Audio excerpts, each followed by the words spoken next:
remarks? Without objection. Mr. President, just a few moments, each of our colleagues will have the opportunity to cast a historic vote to pass groundbreaking legislation that will ensure that the United States Postal Service can continue its nearly 250-year tradition of delivering service to the American people. The Postal Service is one of our nation's most trusted and storied institutions. Since the founding of the United States, the Postal Service has become a vital part of the fabric of our nation for generations. It has served as an indispensable public service that not only delivers critical mail, like medications and financial documents, but also helps families all across the country stay connected with each other. The Postal Service is the only mail carrier that delivers to every community across our nation and serves more than 160 million households, no matter how remote.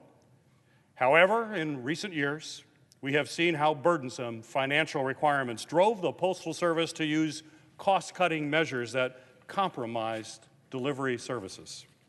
And that's why this bipartisan, bicameral bill is so vital. It will help the Postal Service overcome unfair policies that threaten its ability to effectively service the American people.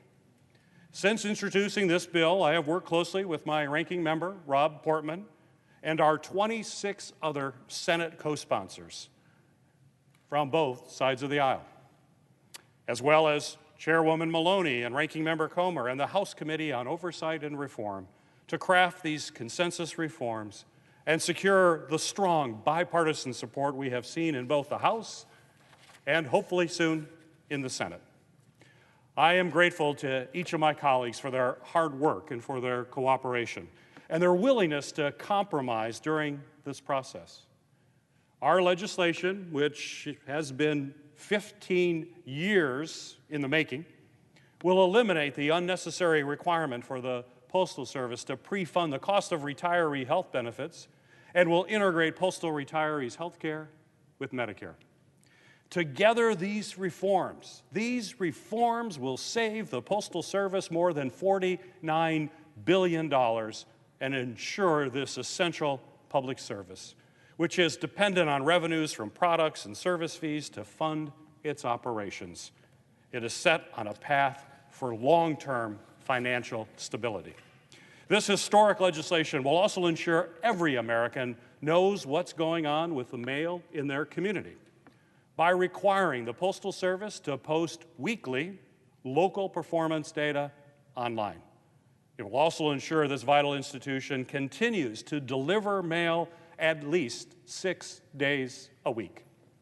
By passing the Postal Service Reform Act, we can ensure the Postal Service is able to provide reliable service to families and small businesses, veterans, seniors, and rural communities who rely on this essential service each and every day for years to come.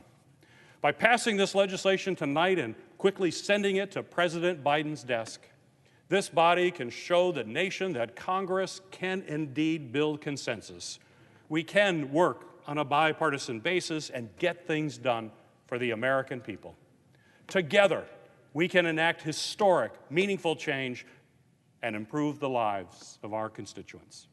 I urge my colleagues to vote in support of this long overdue bill so that we can take a historic and significant step to bring the Postal Service into the future and ensure it can continue providing essential services to the American people as it has done for nearly 250 years.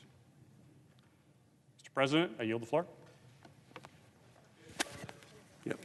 Under the previous order, all post-cloture time is expired.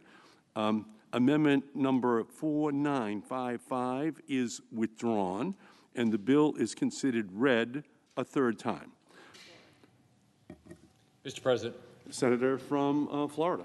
Mr. President, the pending measure, H.R. 3076, Postal Service Reform Act of 2022, would increase on-budget deficits by $5 billion or more in at least one of the 4 10-year periods beginning in 2032.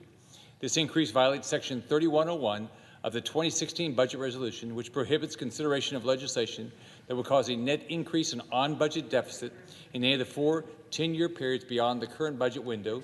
Mr. President, I raise a point of order under Section 3101B of Senate Concurrent Resolution 11, the concurrent resolution on the budget for fiscal year 2016. Mr. President, Senator from Vermont.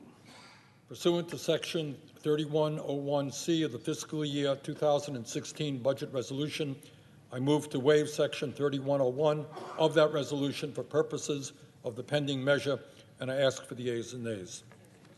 Is there a sufficient second? There appears to be. The yeas and nays are ordered.